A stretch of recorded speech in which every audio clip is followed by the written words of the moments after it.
Hello and welcome to Nerdarchy. For nerds, by nerds. I'm Nerdarchy Steve, and today I'm hanging out with uh, the Vol King, Jacob. Were you elected to be king, or did you elect yourself as king? Oh, I definitely elected myself as king. I will be very honest about that. took the throne of the Vol by force. Yeah, 100%. I was just like, yeah, you know what? It's me. It's actually me. Uh, And anyone that wants to come at me, they're more than welcome to try. They will fail. But that's their prerogative, if you will. we just missed each other at PAX Unplugged, unfortunately. But I saw like a post PAX Unplugged tweet, so I was like, "Hey, you seem like a cool dude that plays fun games. Why don't you come on, and talk about gaming and stuff?" Yeah.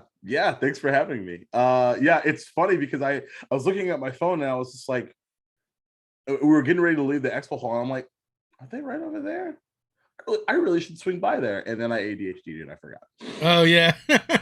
It Yeah. happens. That was me getting tattooed on the floor. But Oh. like I had suspected we were gonna get kicked out. Uh-huh. Because like at some point, so Chad was doing tattoos at one of the booths, and they had invited him, but like, hey, you can do tattoos at our booth and you can tattoo some of us and we'll stream it. And he was like, cool, I like that idea. So the time it took him to set up and start inking me, that he would have been booked for the weekend. Yeah, sure. But then eventually someone came around and they're like, do you got like paperwork or something? And they're Yeah. like, because Yeah. clearly like no one's probably tried tattoo, as far as I know, tried tattooing on the floor at PAX. Yeah. That And seems like something new. yeah. And I feel like they both did, like, the tattooist and those running the booth did he took care of it. Yeah. And Like they were if like, you well, let can, me go check this out. Let me look into this. yeah, if we distract them long enough, we can get the tattoo finished before they come Yeah. back. Well, we It's a ended up big finishing convention it center. finishing it elsewhere, which sucked. Oh, The oh, stopping that's and rough. starting utterly sucked, because by that point my arm was completely numb and asleep, and I was in a groove. And also, I did find like all the noise and activity going on around me to be kind of relaxing and distracting from being stabbed over and over again. Yeah, good white noise. Yeah, I think so. So if you could kind of be so kind and like introduce yourself a little bit and tell people a little bit about what you do. Yeah, sure. Good morning or afternoon, wherever you are in the world. My name is Jacob Plick, Duval King Jacob on the interwebs. I'm the host and dungeon master for a little show called Duval and Dragons over on at Somatic Games, which is on Sundays, every other Sundays. But I also co-founded the Amphitheater with Philadelphia, who's in here. And we're just about to launch into a brand new 5e campaign, D&D 5e campaign, Eulalia 5e, a Redwall story. Lynn's in here, who's Bill and Lynn, who are on the cast for that. And that's going to be really exciting. That's starting January 11th at 8 p.m. Eastern time over on the Amphitheater Twitch. But I'm also a cast member in a Pathfinder 2e campaign called Outcast and Outclassed over on Waffles Maple Syrup's Twitch channel, as well as Dragonlance, Dragons of Rebirth, where I play Professor Isonoff, which is on the opposite Sunday, back over on Maddie's channel. Other than that, variety streamer, content creator, writer, overall loud, black as fuck, ridiculous dude. Really excited to be here. Nice. What are you writing nowadays? We were just talking about this right before we started. I'm writing the Eulalia campaign right now. Campaign right now. We actually just had our session 0 on Wednesday, and so I'm literally going to go off into the mountains and write, which is something I've never done before. Typically, it's this screen, some music, and go. But I've never done a sort of a retreat or like a solo vacation before, so I thought it would be a good opportunity to get in tuned with nature, considering we're talking about lots of forest and woodland animals in Redwall. If you're not familiar with the book series of 22 books in total, and so that's essentially my number one priority right now. Before that, I wrote a a little bit of a supplement, which you can find on my link tree, kind of a list of magic items that sort of attach to the denizens or the domains of Dread when they came out with the new Ravenloft book. So that was super, super fun. But yeah, that's basically the writing stuff that I'm working on right now, is just DMing, both that and some of my private games. Have you looked at any of the products that are out there that are kind of have that Redwall vibe? Like, I guess there's like Humblewood and Dungeons and Right. Doggos. Yeah, yeah, yeah. Like so something that was really amazing that happened is I wanted to sort of tease the announcement of the campaign before I did it, and Yeah, was sort of talking about like Redwall and like D&D 5e, and like the tweet is probably my most successful one ever. Like I think when it calmed down, it had reached over like 4,000 likes and like I don't know, like 15,000 impressions. It was something ridiculous. And it was just like, essentially just like, I bought, that's what it was. I bought all 22 Redwall books and to prep for this, which is not necessarily true. I bought them just because I wanted them, but using the excuse that I was using it to prepare for my D&D campaign. And everyone's like, oh my God, have you, like you said, read Humblewood and all these other things. And so I've heard of all of them, both tangentially and also because of that tweet. They were literally thrown at me. yeah. I haven't had the chance to sit down and read them all, but because I've just been sort of like really focused on building out the world of the story that we're trying to tell together. But it definitely did come to mind for sure. So when you say you're kind of taking this retreat to write the campaign, now you're writing it just for the show, or you're writing it with the idea, with possible consumer consumption later on? It's a good question. And I have this struggle with my Duval and Dragons campaign, because there's a few things in there that are very Chrono Trigger heavy. Like a lot of the the cartography is based off of all the things that you see on the world map from Yeah. a Super Nintendo game. So I don't know what the legality of the situation would be, which is interesting because to be perfectly frank, the guy that wrote it's been passed away almost 10 years ago. But they're about to do a series on Netflix of Redwall, so certainly the license is in full use, Yeah, right? yeah. And so and I actually I actually did reach out, and I was just like, hey, like I'm doing this thing. I don't know if there's anything that you want me to not do or talk about and stuff, but I also think like in my head, Did you I get a was like, response? I did not get a response. Sounds like And permission to me. yeah, right. Hey, what did I say? Ask for forgiveness, not permission, right? Yeah, yeah. Well, I don't, sort of. yeah, I know, right? Hey, I don't, yeah, until they send me a cease and desist letter, which I Yeah. would actually argue is more of a consequence of success than anything else. Yeah. Like, oh, now I have your attention, huh? Um, but Wasn't mhm, mhm. was it Star Wars for a while? Not Star Wars. Star Trek. Weren't they going after all the streamers that were streaming the Mobius game? Oh God, I don't know. But that would That was a thing right. briefly. I don't really know what happened. I just know it was like on my peripheral. Yeah, it would not surprise me, if I'm being honest. But I know that like with what I'm doing, it's sort of like under like fair use and things. And I'm not like taking a book cover and putting it on a shirt and selling it. You know what I Yeah. mean? Like I'm like our plan from like a merch perspective is to take the logo that I paid for and consulted and had art made for and do stuff like that. But yeah, as far as but to bring it all back around to your question, it's definitely something on my mind, because one of the things that I realized was like, man, like especially with how much like attention it's getting, like I should certainly think about releasing this, whether I release it for public consumption or on DM's Guild or whatever is something I'll need to look into for honestly both of these campaigns. But one of my goals for 2022 is to start to write and release things for folks to consume. Now, So it's 100% on my list. the show, are you literally trying to play D&D in the Redwall setting, or is it a setting inspired by Redwall? Um, it's I would say it's in the Redwall setting. Okay. But the thing that's interesting about and so people that are big Redwall fans have complained about the world building Mm. for Redwall. So Redwall is actually just the Abbey, and Mossflower Wood surrounds it.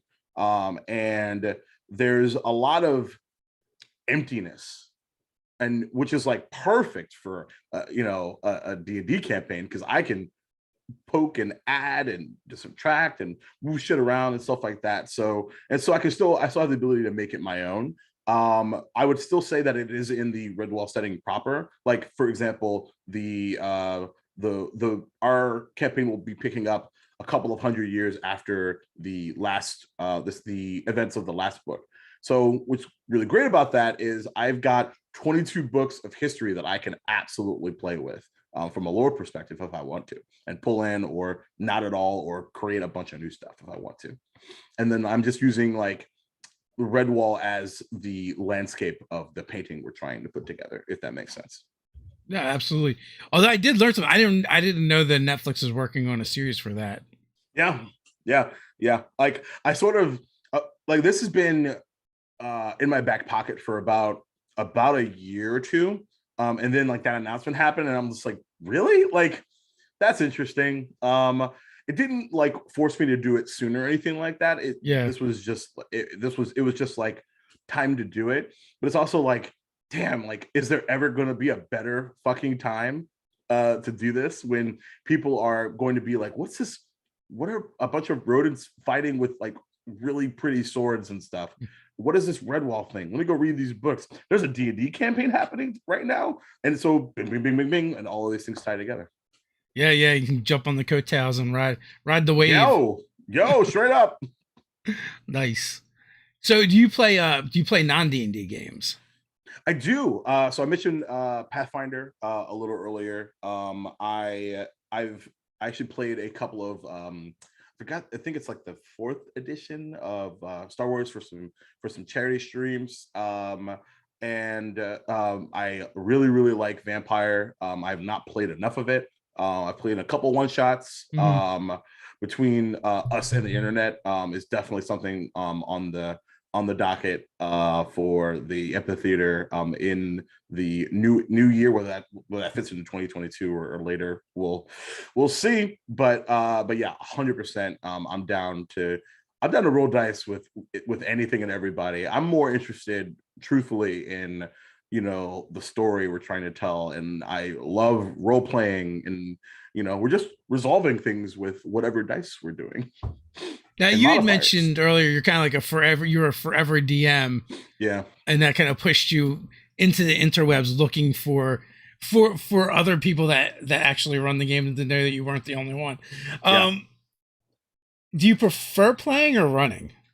God, what a great question. I feel like this is one of those questions around, like, if I wake up on one side of the bed, I'll answer DM, and Yeah. I'll wake up on the other side, I'll answer player. But I think I especially since I feel like I'm wearing my DM hat today, I'm gonna go with the DM answer, because I think having and something I was having a conversation with somebody the other day. There's a lot of power in the fact that what you say next is canon, no Yeah. one can take that away from you. Which is a really powerful tool, that I feel like a lot of folks, especially when you really start to dip into the skill of improvisational DMing, where you simply just take a breath, think, and then a paragraph later you have an NPC, a plot hook, and something awesome happening. And you said a few words, and now you're off to the races. So yeah, I think that's the case. 100%. So yeah, I'm thanks everybody for the compliments. You guys are so sweet. Now you just mentioned and you know improv DMing. Are you improv GM or are you a prep GM? Because you've also mentioned going into the mountains to write. Yeah, exactly. So I it's funny you say that, because I think when I started DMing, I did not think that I was very good at improvisational DMing. And I sort of sort of kept that in the back of my mind of like, this is a skill that I wanted to sort of hone. And I think that I'm a really great improvisational DM now. And I think a lot of that comes from running charity streams, because many as GMs, we're put in many situations where it's time to throw away anything that we prepared, and it's time to just live in the now and go forward. And there's nothing more chaotic than, oh, hey, that second half of that game you were going to run, well, I just drew the void card, and so that's not happening anymore. Or where's the star card? I have a wish spell now. Yeah. And that's so that's now very, very different, right? And so it's just like, okay. And also you're on stream. So like I've literally watched a GM break because a big red dragon was summoned. Which is funny because they put that instead of in there. But like everything that they were preparing, gone. Yeah. So I think that I'm sort of the percentage of it is I would consider me a maybe 35% prep, 65% improvisational. Because, and something that I do, and something that I would recommend to all the GMs out there is, because many times we're always asking for feedback from our players. Are you having fun? Is this going the way that you want? Are your expectations, met? And in many cases, folks are a little shy to say what they don't like or what they're critical of. Yeah, most like, people aren't going to tell you suck. Right. Yeah, exactly. So what I do is about every 4 or 5 sessions or so, I'll purposely plan absolutely nothing, and then ask them what they want to do. Maybe that's in the middle of something, or it's in the start of something brand new. And especially if we've built this like really interesting city and there's a bunch of things happening, and then, okay, you're in the middle of the city. Where do you want to go?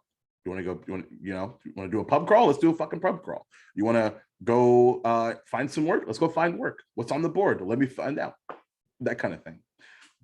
But plus, let's be honest. You say the words perception check and you just bought yourself 30 seconds. Yeah, true. As the roll-offs begin. Exactly. And you're like, oh God, what do I see? What's around? What's going on? What do I see? What is it? And yeah, and so so that's what I would say is a bit of both. I think part of the reason why I wanted to do this sort of retreat is because I've never had, because like with Duval and Dragons, like I have a video game that I've beaten like 1,000 times, and I don't really need to do any prep for it. I know the story of that like perfectly. It's just what am I making different, and what am I making my own, and also what are my players bringing to the table that makes it our story. And in this case, I have a shit ton, years upon years of history in which to play with, and now I'm researching and plucking things and taking things and moving them around and making them my own. So all while in the case of Duval and Dragons, it's a ongoing campaign, and then when it's done, like it'll be done when I feel like it'll be done. Like it's been going for a year and a half now. With Eulalia, I am making a 12 episode campaign because I've never done. I was like a new challenge. I've never done a. This campaign starts and stops at this particular level. Now, don't get me wrong, #ad, we have a Ko-fi goal. If you want 4 extra episodes, up to 16, you can help us do that. Ko-fi.com/theamphitheater. But so I've never created a limit for myself. And what can we tell within the confines of this? Now, don't get me wrong, we could do a season 2 if everyone's having a good time, no big deal. But I wanted to create a place for us to stop and then tell another story and then come back to this, when we feel the need to. Yeah, I think that's the best way to go in any games, whether it's streamed or not streamed, but especially in a show. What I found in like, your home games by doing that, it just sets expectations, and also like the fear of missing out, and it's quantifiable. Like, I only get 12 of these. If I don't Mm, show up, well, I'm not going to get the full thing, sure. right? So I think all of that really helps, especially when you're gaming, and if your group is all adults, Yeah. with adult things going on. But in a show, Sure. it's even more crucial, because you know what happens when you do a show? Like, people will come and leave throughout. And I Yeah. think it's nice to have these like jumping on and off points and being like, hey, we're doing a show. I want you to commit to this, whether it's Right. 6, 12, whatever. And like you said, Right. you can always do a second season, third season, whatever. Yeah. Yeah, and you create that sort of like, oh, I missed this. Like, what's that character up to right now? Like, Yeah. well, then, like, I guess we'll have to do season 2 and find out. Like, haha. Yeah. And then, like, we'll do a weird 1 year time jump. Yeah. Or that, or end your season on a cliffhanger. Oh yeah. Resolve what's going on, but then have something like mysterious happen. Yeah, like it's funny, like the transition between like home games and stream games has been a really interesting process for me, because we when I started running my home games, I did not know about safety tools or taking breaks, or like it was just like, here's a 4 hour block of time and we're gonna go until the fucking wheels fall off. And it's like, oh, now it's like, is everything okay? And like, like, we didn't like that, this was a Yeah. line or whatever. And so and I don't mean to say whatever because I don't take it seriously. Let me be straight I up know on what that. you mean. No, Yeah, I'm just saying. Yeah. you're putting it out there that you use the tools, and Right. Right. And like, but there's also like this amazing piece around cliffhangers that is so awesome with stream games of like, and then there's rustling in the bushes and we'll be back in like 5 minutes and you're like, fuck. yeah, yeah, Or like recently I took a plot twist that I was going to do like maybe a session and a half later, and I pulled it in to end the game for the year. And it just was like, and I don't think that I would have thought to do that if it wasn't a show, because yeah. like I'm cognizant of like there being an audience. But what was weird is like when we started getting like fully vaccinated and we started to, because we ended up starting my home game again, and I had to like remind myself that I wasn't like looking at a camera on Zoom anymore, and I'm looking at my 5 friends People. and Yeah, and people, right? And that's all that's all I need to worry about. But then like I forgot about like because I'm so used to being like doing this and like not even worrying about like what's happening, like because like no does one that mean you knows showed that up for I'm game wearing. without pants? Well, it's at my house, so never. Does Duval have the recommended things on his desk? Yes, he does. Always, Hmm. just in case. Always, You never know. You're gonna need it. never know. There's a moon card. And because typically what I like to do, especially at home, is when I'm running combat, is I'll stand up. And Yeah. like I had this really fun situation of like they're fighting this like big like mechanical like mech. If you've ever read Explorer's Guide to WoW Mount, it's the end of the Dangerous Designs sort of like 3-shot adventure.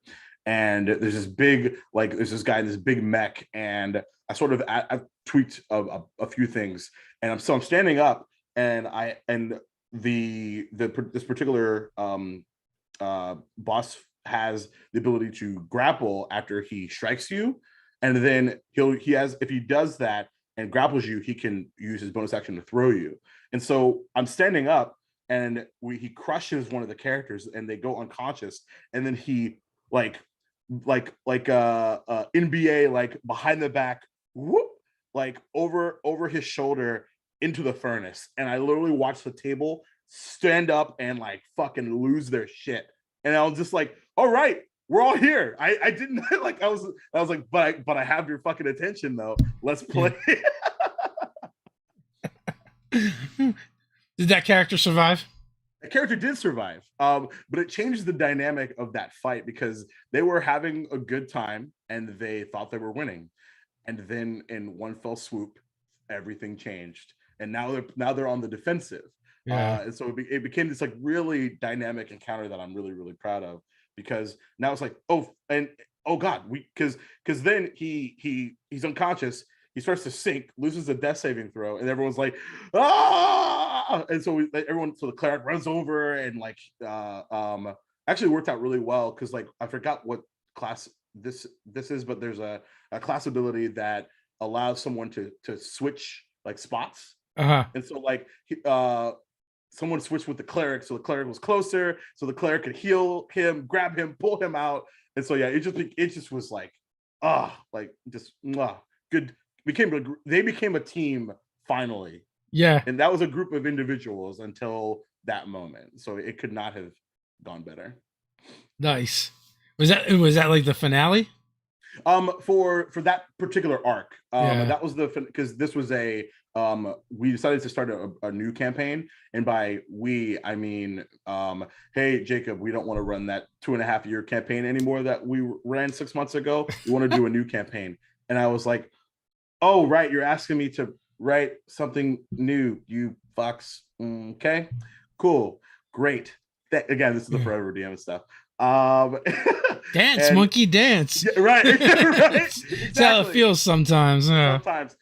Fortunately, I had something in mind anyway, so it didn't require much effort. So essentially they're canonically 400 years later than my stream game, which is really fun because what they don't know, and none of my players are in here, so I can tell y'all, is that what's happening on the stream game and what they're doing are beginning to intertwine. Nice. So we'll see how it plays out. In one of the game, and so me and Ted were each running a different game, and we played in it, but we were running it in the same town. So like we would constantly change something, and then the other GM would like unchange it, but it would like happen in the game. I don't like this. This one's different. Yeah, no, not even like that. It was like there was this baker that that our party always liked to go to before we'd go to the jail and interrogate a prisoner. It was a tradition. And then in my game, I burned it down. So that's amazing. Yeah. So, but then like in his game, he incorporated the fact that like, oh, now you have to go somewhere else.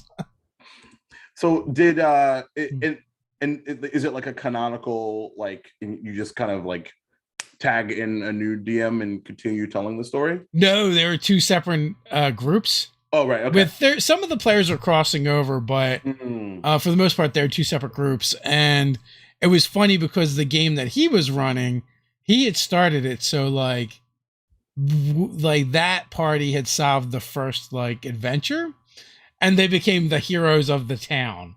So the other party were like the other guys.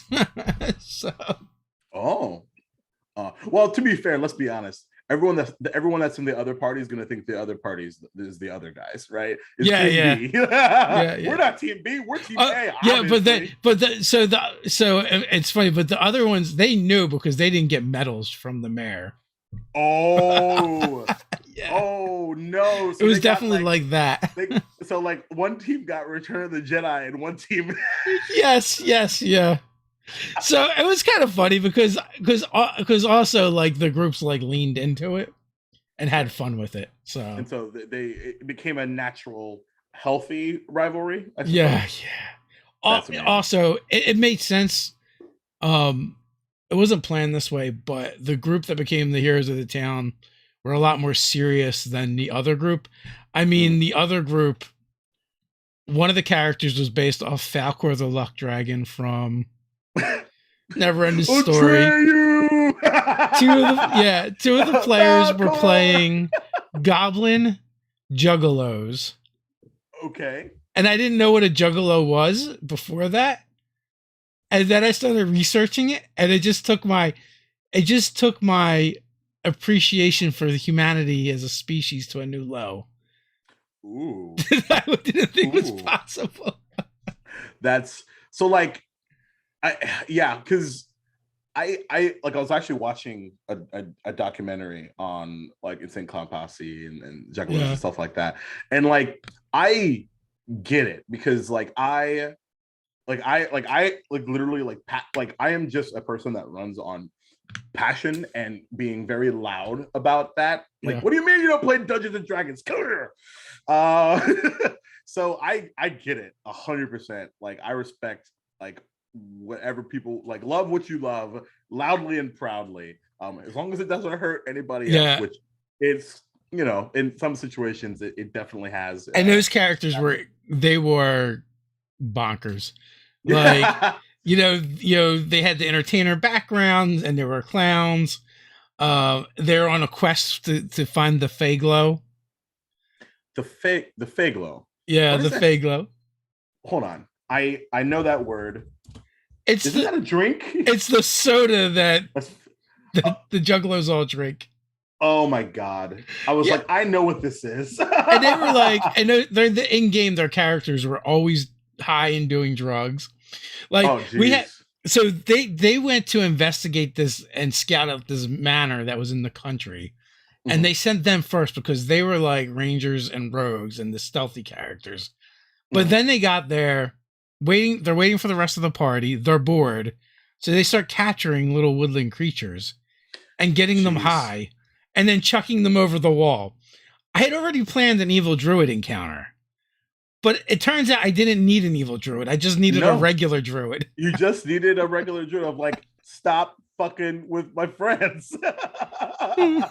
Yeah. That's unbelievable. Like, now when you say chuck over the wall, like they get these little these let's say it's a bunnies, squirrels, whatever they can get their hands on, chipmunks, right? Sure. And then like, is it like a castle wall or just like well, it's a manor wall, so it's still a decent height, but you know, for the sake of the story, we're going to say that no little animals were harmed. Okay. Just very intoxicated. Sure. Well, they were probably not harmed because they were intoxicated, right? Yeah, you feel it. They're running on adrenaline. On the downside, there were a couple of guard owlbears that roamed around on the other side, so there is a possibility that it didn't work out great for them either. Oh, well, rest in peace. They had a good run. Sure. They became a part of the circle of life, maybe. Yeah, predators and stuff. Yeah. So they spiked the owlbear food. If the owlbear, see, we're going Inception level deep here, because now I'm like, if the owlbear ate the woodland animals, is the owlbear now high? It's a good question. I think so. I mean, I don't think the real world actually works that way, but I'm pretty confident it doesn't. But it's our world. We can make whatever we want. Yeah. Amazing. Only in D&D and RPGs does this stuff happen. No, for real. Like, it's just ridiculous. And that is why, like, even if you're not an improv GM, you will be improving at some point or another. No doubt about it. What it reminds me of is, speaking of drug segue, I ran a Christmas one shot for my family a couple of years ago. I'm the oldest of four, mom and dad, and the three kiddies, and I was doing something really, really simple, because none of them had played D&D at all. Uh-huh. So I kind of pulled a adventure from the Essentials kit and kind of started them in Fandolin, and like, let's just see, here's the job board. Let's see what, I got all the, the prep I need done. Like, so this is your three siblings and your parents? Yeah, my parents. And how old are your parents? So let's see. My dad, at the time, he is 66. Yeah. Mom is 60. Okay. I'm 35. Now I'm 33 at the time. So little brother Joe's 28, and then 22 and 20. Okay. So yeah, all over the map, right? Like, for age and what's important to them and stuff like that. So it's owlbears. Yes, that's fair, Robo. That's fair. And so I'm like, and they were very interested in, and I thought it would make sense for them to be a traveling like family troupe, because that's really easy for them to buy into because they already are, right?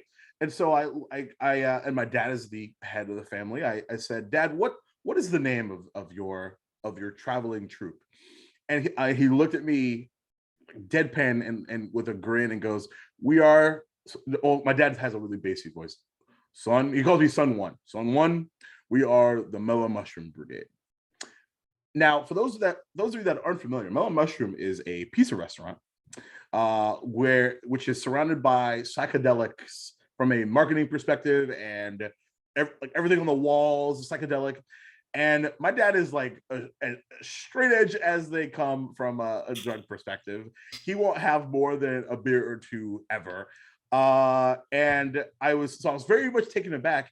And I go, okay, Dad, what do you guys do you guys sell stuff? And he goes, yes, son, we sell drugs. And I was just like,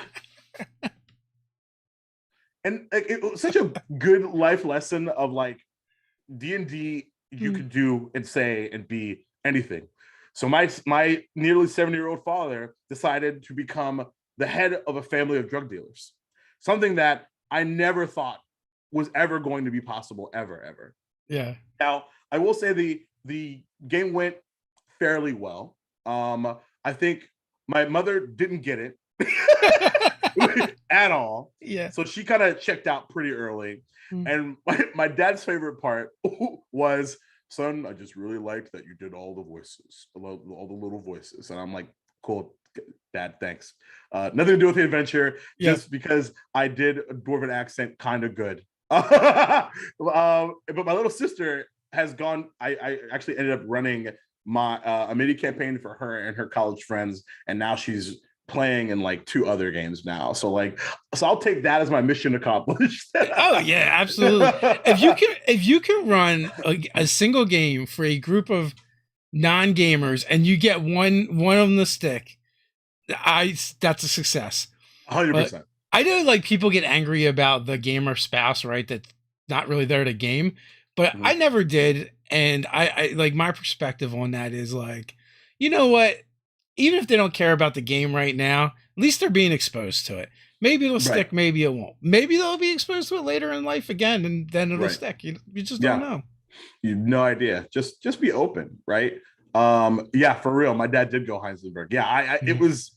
Yeah, that was a big surprise. But yeah, like it's that's why we play games, right? Is to kind of put pause on wherever the bullshit that's happening in the real life and have some bullshit in our conflict in our fake life. I mean, you had a 20% conversion rate and your dad had something nice to say about the game. Right. It's fine. And like my little brother underneath me, like he was kind of somewhere in the middle of like, it's not something that he would do on a regular basis. But like he's bought in to the shit that I'm doing. You know what I mean? Like he has on multiple occasions, like in a game that I'm playing, pretended to be someone else, not my brother, like to the point of creating a Twitch username that has nothing to do with him to just like cheer on something that I was doing in character. Oh, so I was. You got some buy-in. Right. So I was playing this amazing, one of my favorite characters I've ever made. This kind of black kobold named Blurg. He's a blood hunter. He's a badass, but he doesn't know it. And because he's just like, sure, like let's shoot this stuff. And he started like a go Blurg chant in the Twitch chat. And I was like, and so he rents a room for me, and like we're on break, and he pops in and he goes, go Blurg, and he runs out. And I didn't even know he's watching the fucking show. And I was just like, what is happening? This is so weird. You know, of all the reasons to make a fake account, that one is definitely, it's one of the better ones, right? Yeah, definitely one of the tamer ones. No doubt. No doubt about that. So, you know, that's cool.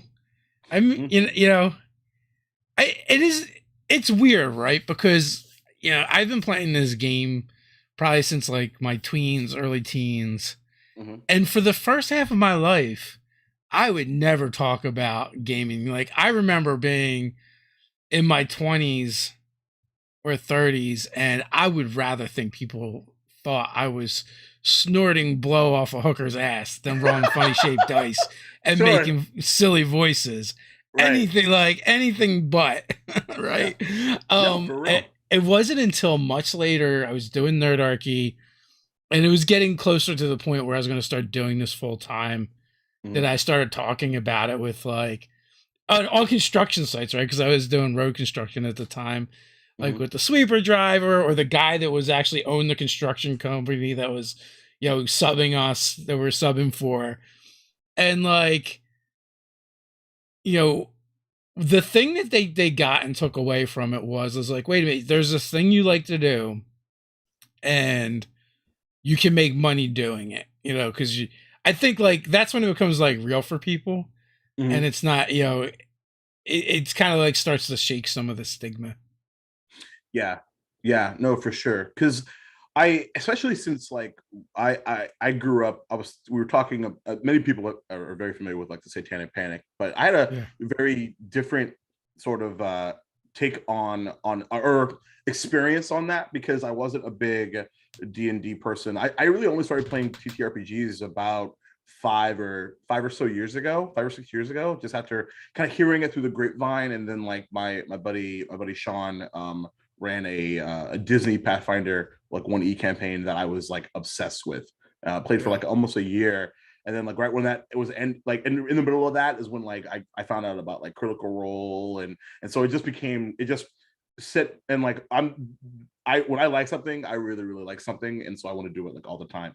But in 2000, this is I'm like 12. That's also is kind of ties into the same year I read Redwall for the first time. But this is also when Pokemon and Yu-Gi-Oh were like and Magic were at their fucking zenith of Yeah. power. And I live in the South, so like you can't have Yu-Gi-Oh in the classroom and all this other stuff.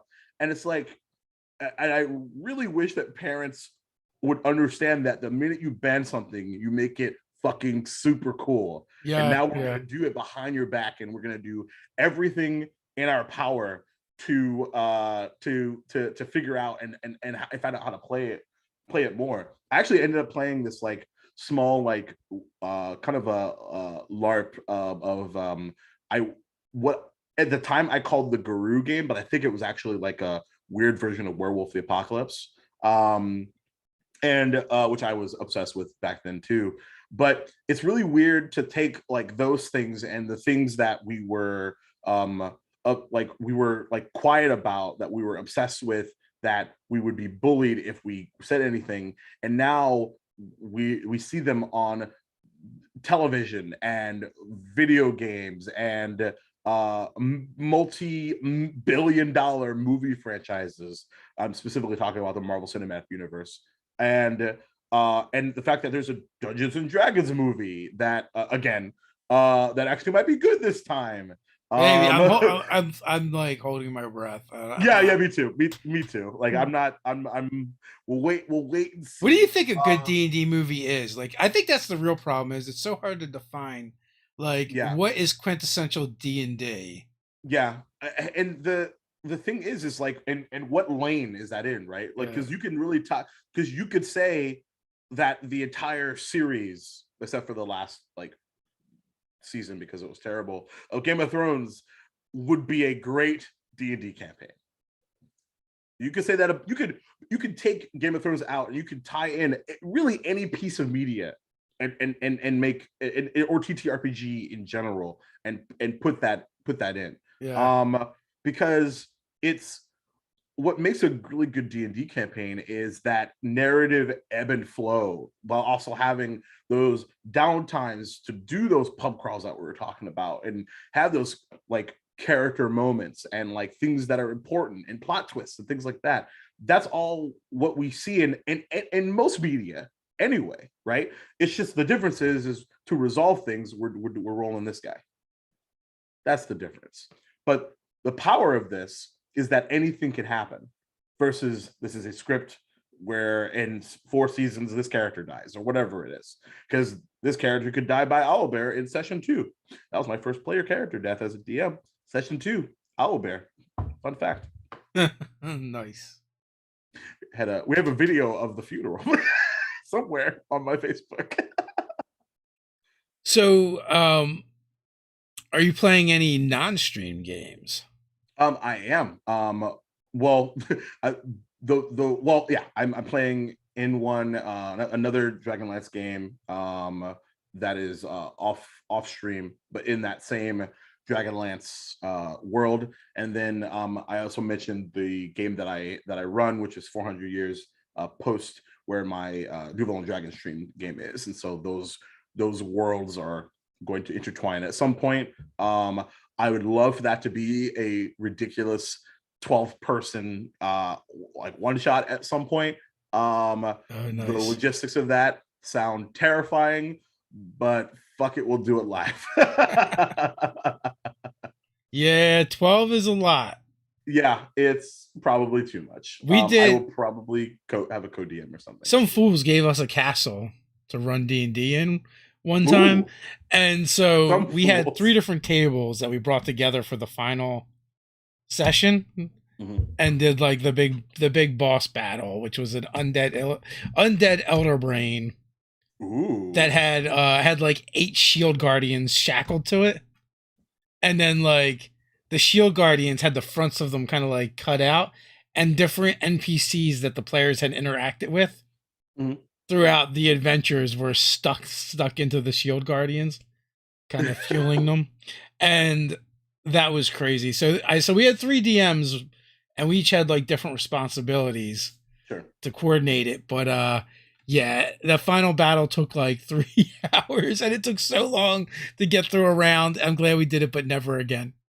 Oh my God. Yeah. One of those like experiences that was fun, but like the lesson is that was one and done. I've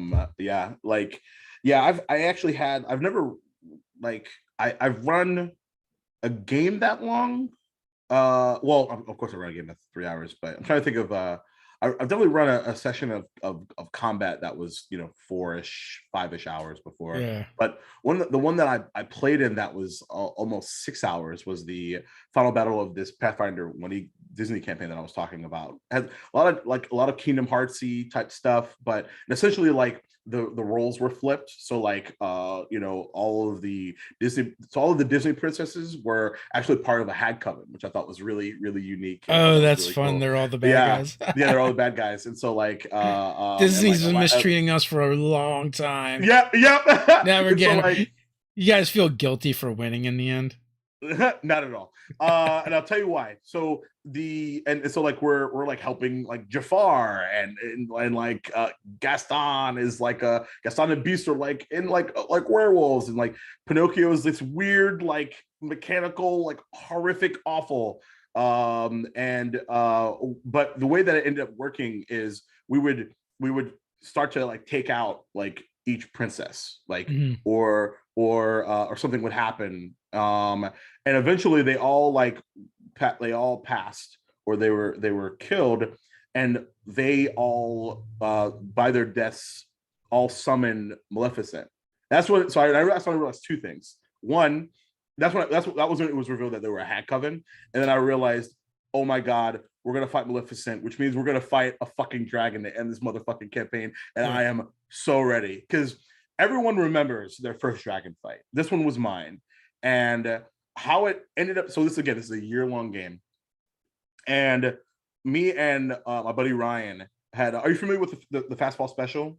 Yes. Oh yeah. Wolverine. So for the uninitiated, Colossus takes Wolverine and throws him like a freaking baseball, and like for him to shtick bub into an enemy, and things are going very badly for us. And then like we're back and forth, and we finally take her down, and we get the classic how do you want to do this, and he and the barbarian, Brian's a barbarian, I'm playing this like dex fighter, and he looks at me across the table. I'll never forget it. And we've been trying to figure out a way to do this fastball special all year. And he looks at me and just says, "Fastball special." And I was just like, and I like shot up out of my seat, and I was like, "Let's go!" And he tosses me over, and I had this like flaming kukri, and boom, fly up, come down, boom. to finish that campaign. Oh, I'll never forget it. You never forget your first dragon fight. Yeah. On the flip side, the first one that I ran was I actually threw I was an evil GM and threw a young black dragon at them at level 3. But they also had an instant fortress. So they lured the dragon into a trap and then threw the instant fortress at it like a Pokeball and expanded it, doing 10d10, I think, force damage, which knocked its HP down by like 50%. And that was like probably the first second big boss battle I ever ran, and we still talk about that. Those Good fuckers. stuff. Yeah, I think my first dragon fight was actually like, it was a mock fight because we're like, we want to fight a dragon, and our GM going, listen, kid, you can't fight a dragon. You can't fight a. Why is he from Boston? and like, it's AD&D, right? So times are a little different back then. And like, I just remember, and like, he ran an epic battle for us, and we got smoked. But it was like, the first thing the dragon does is rear up and begin flapping its wings and just getting barely off the ground, which creates a maelstrom of coins and treasure. So we're getting pummeled by the treasure first. And then when it breathes, like, it melts all the gold. And now we're up to our knees in molten metal. Yeah. Not a great start to a Tuesday. No. So, and from there it only got worse. And we weren't really high enough to fight like an ancient dragon. But and it was when we were all kids, and also, like, I got these very mixed feelings about using dragons in Dungeons and Dragons. Really? Because I want them to be like this like epic fight, but oftentimes they're just like another monster, and that makes me sad. It's true. I will say, like, shout out to Fizzbins, because it definitely adds some really cool shit. I would argue that it's not only is it a really, really great book, I really feel like it's a requirement. Like, even more so, weirdly, than like the Dungeon Master's Guide, because like I still never read the DMG cover to cover. I'll pick and choose a few things, and like I'll look up something, but like, I don't know anything about the Abyss. Don't worry, most people haven't. Like, there's so many times, so it'll be like, why doesn't D&D have this? And our editor on the website loves like pulling out from the book and be like, it's on this page. Page 242. Yeah. Well, so I mean, for 5e especially, we definitely read everything, but only because we were doing micro content. So it's like we did a piece of content on everything, right? Like, and like, we might, back when we were doing that, it was like we were shooting like 10 videos a week. Cool. So that's a lot. But like, it might be like just the poisons or just the Z's or just madness from the DMG. Yeah. So, oh my God, that reminds me. I gave a player the sort of madness. Yeah. Do not give your players a sort of madness, everyone. Every encounter, you will be rolling on that table. Every time. Magic items are so fun, where you're just like, oh my God, this will be really cool. Regret. So how many times have you given out the deck of many things? Because I see you keep it handy. Oh, it's mostly for charity streams. Okay. I've actually never given it out canonically in a campaign, with the exception of the time that I made the mistake of allowing a charity game to be canon, because I thought that would be a really good hook if people donate and break the hell out of my campaign. And thus, there were 2 draws for the deck of many things that were donated. And what ended up happening is one player essentially wished away the plot thread B, which was this green dragon was essentially blackmailing them into getting what she wanted, and the plot twist was that she was not going to be alone. She's actually has a cave full of just about to hatch like green and black dragon wormlings, and so they started finding that out after discovering this like green and black like dragon like wormling, and then And then the Black Dragon dad was like elsewhere, like waiting to see how things were going to go. And essentially, she wished for them to all be friends.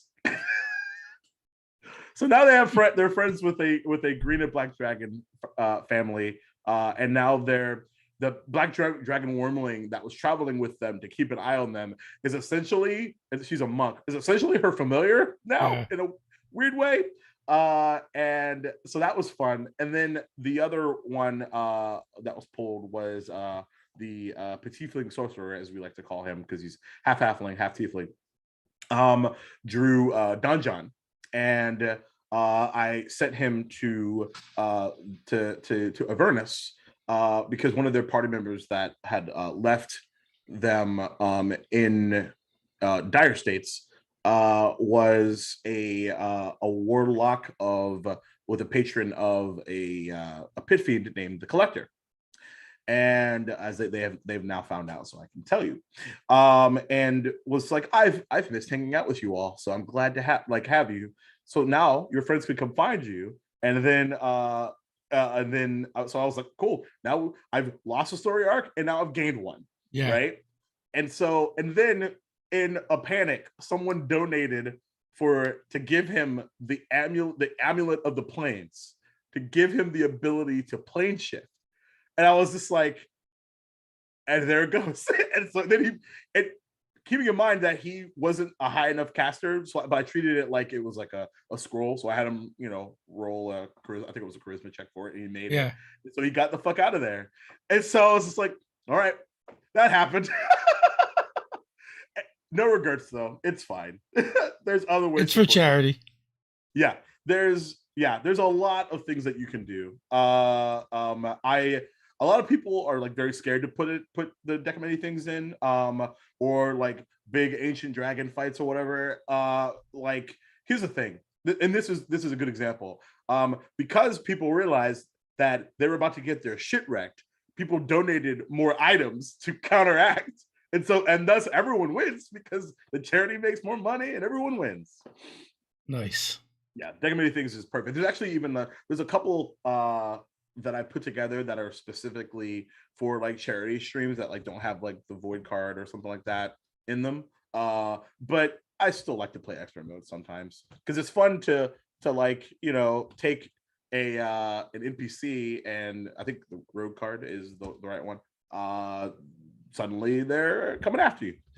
Hey, things are allowed to change every once in a while. I mean, the void, that's one where you lose your soul, right? And it's in somewhere else in the world or different plane or whatever. That card's always been weird because, right, isn't it? It reads something like your soul's trapped elsewhere, but your body functions normally. No. Your body you're incapacitated. Your body is just chilling. I might be confusing with an earlier edition of the card.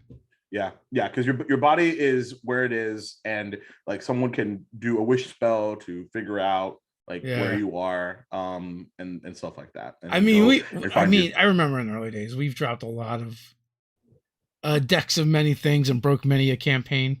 Yeah. I think I don't think I would do it unless it was like a super duper like high level like campaign. But I'm not opposed to it. I don't think I would ban it. It's definitely one of those moves where you're like, I've got no fucks to give. Because like at that point, especially if you're just like, whatever the deck is, the deck is. Right. Yeah, exactly. Whoever gets it, gets it. It can provide for some interesting things. I mean, hell, we're here to tell stories. It doesn't have to be the story that you prepared. that is valid. I mean, oftentimes I feel like that's what the dice are for too. Like 100%. Like otherwise, I mean, people say it all the time. Otherwise, you just write a book. Yeah. So we are just at the hour mark. Final thoughts? Yeah. Blade TTRPGs. Do it. You will not regret it at all. It has changed my life in a incredibly positive way. Without that, I wouldn't be here meeting all of you fine people. And come check out Eulilia 5e or Redwall story and see if they blow up Redwall Abbey, which changes the landscape of that world forever. I don't know.